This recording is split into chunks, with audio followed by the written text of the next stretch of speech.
Can I do that with my primary care and start the process of being evaluated, or should I get an appointment with a neurologist? I'm a big fan of starting with the primary care just because they know you better than anybody else.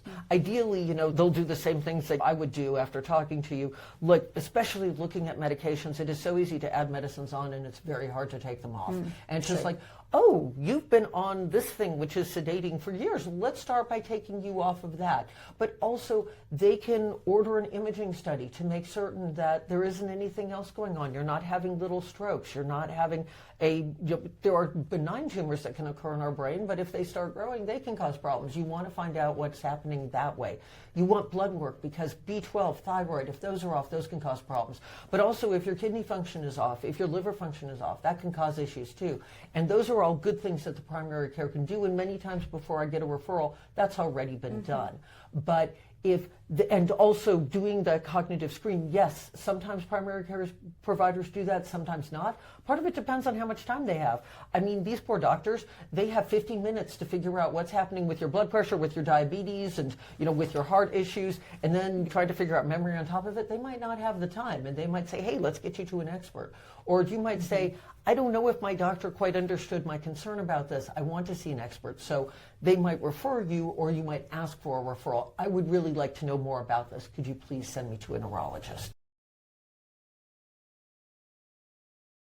What is a cognitive? There are several out there. The two that I use most frequently are the Mini Mental Status Exam and the Montreal Cognitive Assessment, or the MoCA. And what they are is a series of questions which is trying to determine, how's your brain doing?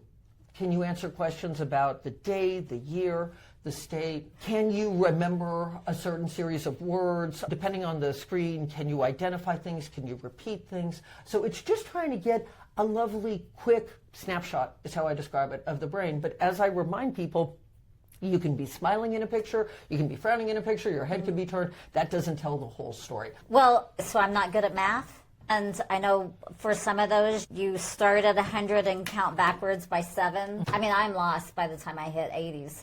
So if somebody's not good at math, can you tell that there's still something going on? What are you looking for? So with that particular test, I don't want to go into too many details, but you are looking to see how they do. It is a test which is actually looking at more attention, concentration, processing.